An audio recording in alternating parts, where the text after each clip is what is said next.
Welcome to Adhyayana e-learning classes.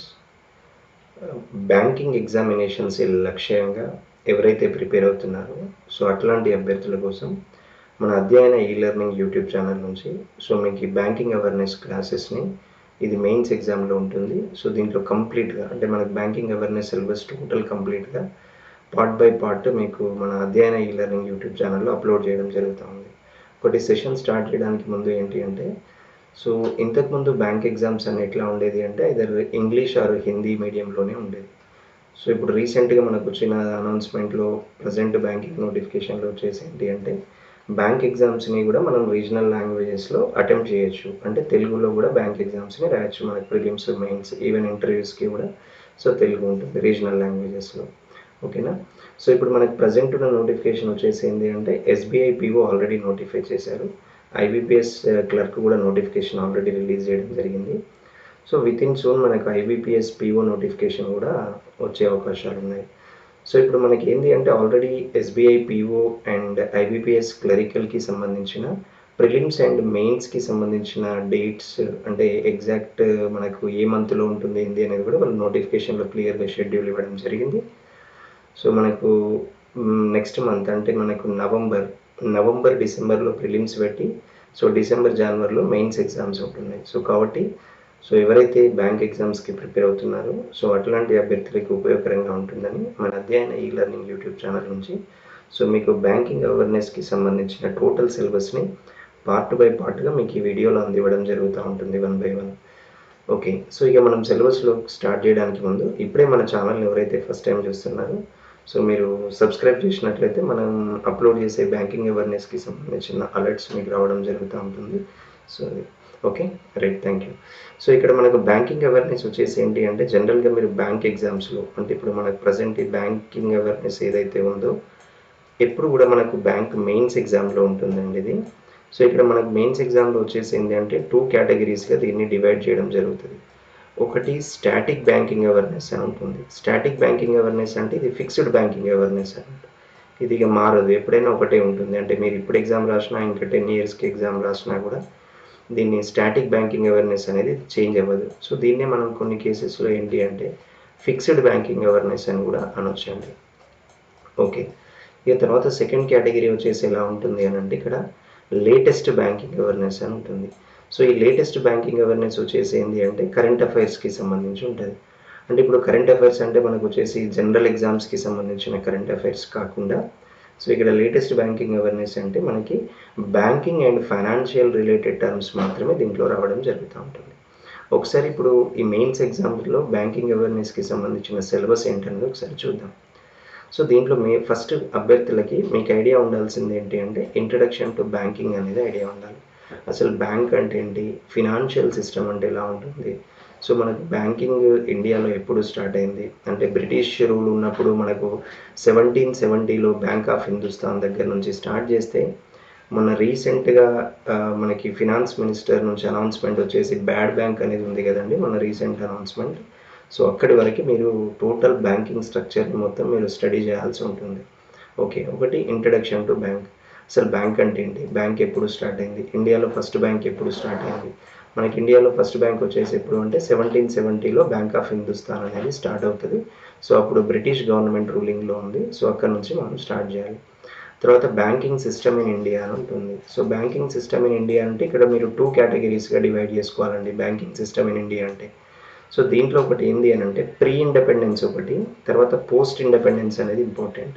అంటే స్వాతంత్రానికి ముందు, స్వాతంత్రానంతరం. కాబట్టి దీనికి సంబంధించి ఒకటి ప్రీ ఇండిపెండెన్స్, ఒకటి పోస్ట్ ఇండిపెండెన్స్. అంటే ప్రీ ఇండిపెండెన్స్ మన ఇండియాలో బ్యాంకింగ్ సిస్టమ్ ఎలా ఉంది, తర్వాత పోస్ట్ ఇండిపెండెన్స్ మనకు బ్యాంకింగ్ సిస్టమ్ ఎలా ఉంది, వాటి యొక్క డెవలప్మెంట్ రూల్స్ ఎలా ఉన్నాయి అనేది కూడా మనం దీంట్లో డిస్కస్ చేయాల్సి వస్తుంది ఇక్కడ బ్యాంకింగ్ సిస్టమ్ ఇన్ ఇండియా అని. దీని తర్వాత నెక్స్ట్ వచ్చేసి ఏంటి అని అంటే origin and development of banking in India. Banking యొక్క ఆరిజిన్ ఎలా ఉంటుంది, అది జనరల్గా డెవలప్మెంట్ ఎలా జరిగింది అనేది ఇది ఒకటి. తర్వాత నెక్స్ట్ మేజర్గా మనకి క్వశ్చన్స్ వచ్చేసి ఏంటి అంటే మనకి ఎంత లేదన్నా మెయిన్స్ ఎగ్జామ్లో ఒక 2 to 3 క్వశ్చన్స్ని కనుక మనం స్టాటిక్ బ్యాంకింగ్ అవేర్నెస్లో తీసుకున్నట్లయితే అది మనకు రిజర్వ్ బ్యాంక్ ఆఫ్ ఇండియా అని ఉంటుంది, RBI. Reserve bank of India ఎప్పుడు స్టార్ట్ అయింది, అసలు reserve bank of India start అవ్వడానికి ఉన్న కమిషన్స్ ఏమేమి కమిషన్స్ ఉన్నాయి, బ్యాంకింగ్ రెగ్యులేషన్ యాక్ట్ అనేది ఎప్పుడు స్టార్ట్ అయింది, ఆర్బీఐ యాక్ట్ అనేది ఎప్పుడు స్టార్ట్ అయింది, ఆర్బీఐ రూల్స్ అండ్ రెస్పాన్సిబిలిటీస్ ఏంటి, ఆర్బీఐ స్ట్రక్చర్ ఎలా ఉంటుంది, so RBI zonal offices, RBI regional offices, RBI board of directors.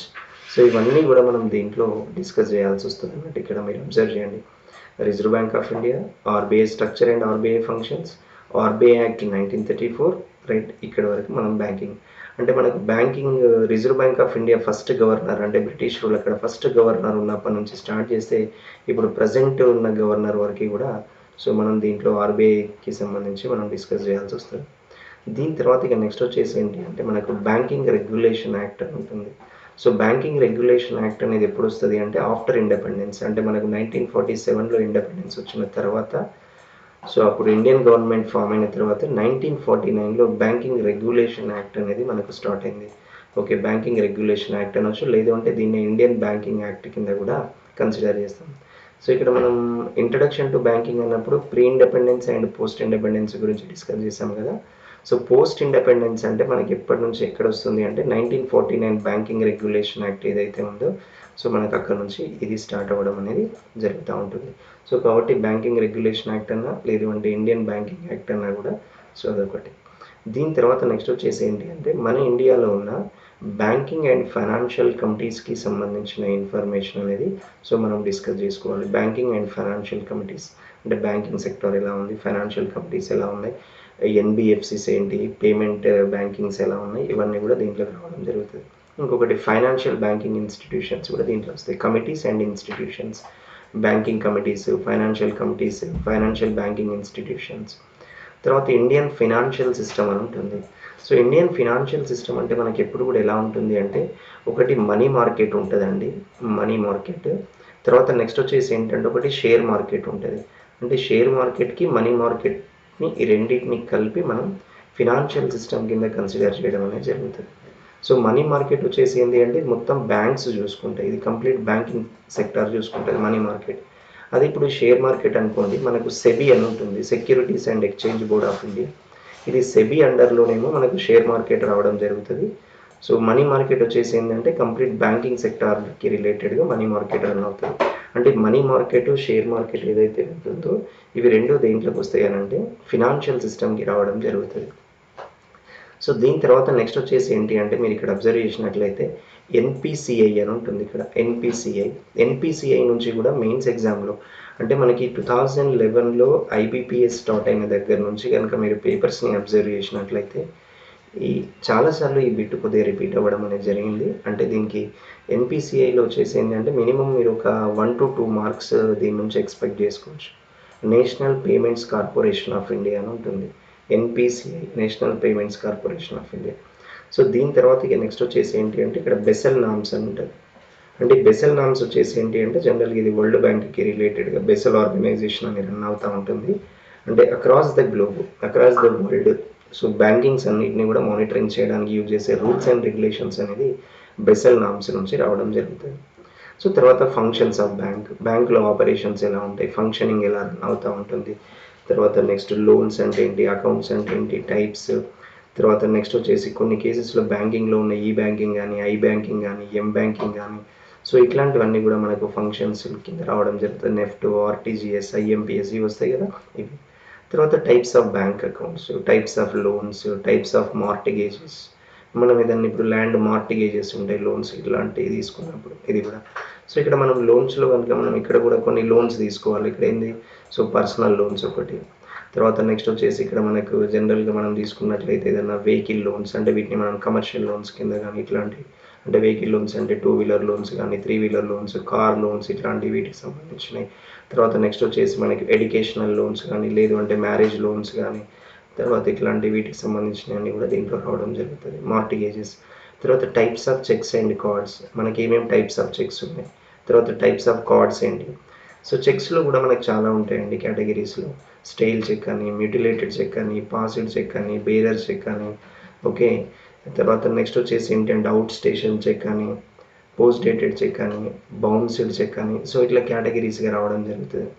తర్వాత ఇక్కడ కార్డ్స్లో కూడా మనకు వచ్చేసి ఏంటి అంటే ఇప్పుడు మనకు క్రెడిట్ కార్డ్స్, డెబిట్ కార్డ్స్ ఇట్లా ఏవైతే ఉన్నాయో వీటిలో మనకు వచ్చేసి ఏంటి అంటే ఒకటి వీసా కార్డ్స్ అని ఉంటుంది, వీసా కార్డ్స్ ఒకటి.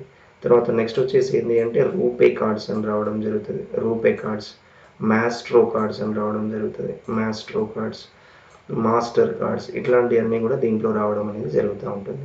తర్వాత నెక్స్ట్ వచ్చేసి ఏంటి అంటే మనీ అంటే ఏంటి, మనీ మార్కెట్ ఎట్లా జరుగుతుంది ఇండియాలో అనేది కూడా సో డిస్కస్ చేసుకోవాల్సి వస్తుంది మనం. తర్వాత ఎలక్ట్రానిక్ బ్యాంకింగ్, బ్యాంకింగ్లో ఉన్న ప్రజెంట్ ఎలక్ట్రానిక్స్ బ్యాంకింగ్ సిస్టమ్ ఎలా ఉంది వాటికి సంబంధించి. తర్వాత ఇక stock markets, mutual funds, insurance sector, ఇవి. ఇంకొకటి ఏంది మనకు బ్యాంకింగ్లో ఉన్న గవర్నమెంట్ స్కీమ్స్ అంటే బ్యాంక్ రిలేటెడ్ గవర్నమెంట్ స్కీమ్స్.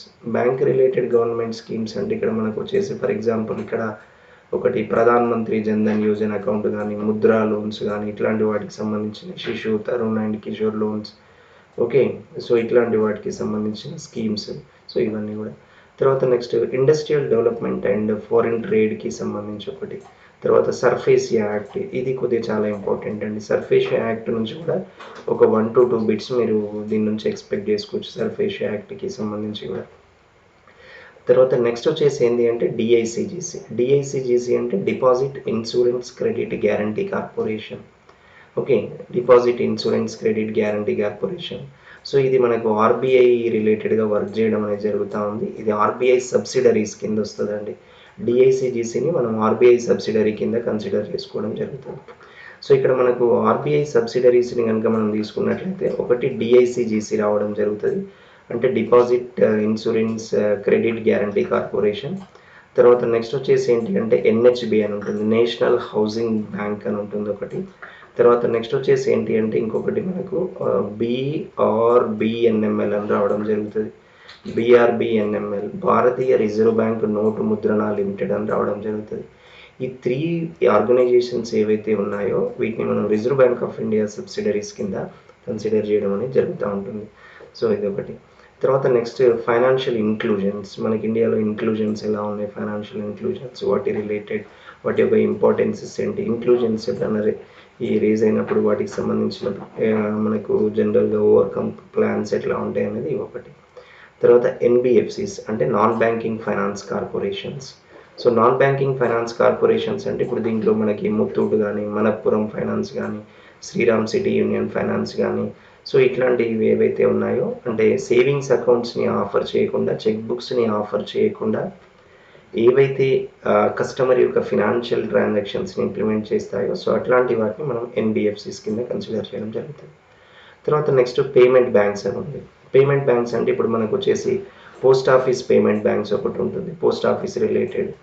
తర్వాత నెక్స్ట్ వచ్చేసి మనకు ఎయిర్టెల్ పేమెంట్ బ్యాంక్ ఉంది, ఎయిర్టెల్ పేమెంట్ బ్యాంక్, ఓకే. తర్వాత నెక్స్ట్ వచ్చేసి పేటిఎం పేమెంట్ బ్యాంక్ ఉంది, ఓకే. సో ఇట్లా మనకు వచ్చేసి కొన్ని పేమెంట్ బ్యాంక్స్ ఉంటాయి వాటికి సంబంధించి. తర్వాత నెక్స్ట్ వచ్చేసి క్రెడిట్ రేటింగ్ ఏజెన్సీస్ అని ఉంటాయి. సో క్రెడిట్ రేటింగ్ ఏజెన్సీస్ అంటే మనకి ఇప్పుడు ఒకటి బెస్ట్గా తీసుకునేది ఏంటంటే సిబిల్ అని ఉంటుంది ఒకటి. సిబిల్ ఇది మనకు అంటే కస్టమర్స్ ఎవరైతే ఉన్నారో వాళ్ళు లోన్స్ తీసుకొని అంటే ప్రాపర్గా పే చేస్తున్నారా లేదా, ఏమైనా డిఫాల్టర్గా ఉన్నారా, క్రెడిట్ కార్డ్ యూజ్ చేసి ఏమైనా కట్టట్లేదా, సో ఇట్లాంటి రేటింగ్స్ అన్ని కూడా మనకు దేంట్లో రావడం జరుగుతుంది అంటే సిబిల్ అనే దాంట్లో రావడం జరుగుతుంది. దీంట్లో మనకు ట్రాన్స్ యూనియన్ అని కానీ ఇట్లాంటి కొన్ని కేటగిరీస్లో రావడం జరుగుతుంది. మళ్ళీ ఇవన్నీ కూడా నేను సపరేట్గా మీకు వీడియోలో అప్లోడ్ చేయడం జరుగుతుంది. తర్వాత ఇంకొకటి ఏంటంటే బ్యాంకింగ్ సెక్టార్లోనే మనకు masala bond, green bond, junk bond అని ఉంటాయి. మనకు గోల్డ్ బాండ్ స్కీమ్స్ ఎప్పుడైతే ఇంప్లిమెంట్ చేస్తారో అట్లాంటి కేసెస్లో కొన్ని మనకు masala bonds, green bonds, junk bonds అనేది వస్తుంది. దీని తర్వాత ఇంకొకటి bank assurance and banking ombudsmen అని ఉంటుంది, bank assurance and banking ombudsmen. So ఇదొకటి. తర్వాత public finance and budget, public finance అంటే సో పబ్లిక్ ఫైనాన్స్లో దీంట్లో మేజర్గా మనం ఒకటి ఐపీఓ తీసుకోవచ్చు, ఓకే. ఇనిషియల్ పబ్లిక్ ఆఫరింగ్ అని ఉంటుంది, అంటే జనరల్గా ఏదైనా పబ్లిక్స్కి షేర్స్ని ఆఫర్ చేసినప్పుడు వీటిని మనం ఐపీఓస్ అంటారు, ఇనిషియల్ పబ్లిక్ ఆఫరింగ్స్ అనేది ఒకటి తీసుకుంటాం. అది తర్వాత నెక్స్ట్ మనకు వచ్చేసి సెంట్రల్ బడ్జెట్ ఎలా ఉంది, బడ్జెట్ అలొకేషన్స్ ఎలా ఉన్నాయి అనేది కూడా సో దీంట్లో మనకు పబ్లిక్ ఫైనాన్స్ అండ్ బడ్జెట్ కింద రావడం జరుగుతుంది. తర్వాత నెక్స్ట్ వచ్చేసి ఏంటంటే ఇంటర్నేషనల్ ఫినాన్షియల్ ఆర్గనైజేషన్స్కి సంబంధించి కూడా ఒకటి మనం డిస్కస్ చేయాలి. తర్వాత ఎన్పిఎస్, నాన్ పర్ఫార్మింగ్ అసెట్స్, తర్వాత మైక్రో క్రెడిట్స్. తర్వాత మిస్లేనియస్ ఇన్ బ్యాంకింగ్ అంటే దీంట్లో మనకి అబ్రివేషన్స్, బ్యాంకింగ్ అబ్రివేషన్స్ కానీ ఏదైనా సో వాటికి సంబంధించిన ఫుల్ ఫామ్స్, వాటి యొక్క యూసేజ్, ఏదైనా డెఫినేషన్స్, ప్రైమరీ డెఫినేషన్స్, సో ఇవన్నీ కూడా మనకి దేంట్లో వస్తుంది అంటే సో మిస్లేనియస్ కింద రావడం జరుగుతుంది. ఇప్పుడు ఇవన్నీ మనకు స్టాటిక్ బ్యాంకింగ్లో రావడం జరుగుతుంది. ఇక లేటెస్ట్ బ్యాంకింగ్ అంటే ఏంటిది అంటే ఇగో ఇది కరెంట్ అఫైర్స్ కింద అండి. సో లేటెస్ట్ బ్యాంకింగ్ అవేర్నెస్ అనేది affairs, latest banking current affairs అంటే ఇగో ఇది ఒకటి, దీన్ని కరెంట్ అఫైర్స్ ఇన్ బ్యాంకింగ్ కింద కన్సిడర్ చేయడం జరుగుతుంది. సో ఇది మనకి టోటల్గా బ్యాంకింగ్ అవేర్నెస్కి సంబంధించిన, అంటే మెయిన్స్ ఎగ్జామ్లో మీరు బ్యాంకింగ్ అవేర్నెస్కి సంబంధించిన total syllabus, static banking awareness and latest banking awareness. So దీంట్లో ఇప్పుడు నేను ఏం చేస్తాను అంటే ఈ టోటల్ సిలబస్ని మీకు పార్ట్ బై పార్ట్ నేను మీకు వీడియో రూపకంగా మన అధ్యయన ఈ లెర్నింగ్ ఛానల్లో అప్లోడ్ చేయడం జరుగుతూ ఉంటుంది. So wish you good luck to all. Thank you everyone. Please share and subscribe our channel for more updates. Thank you everyone.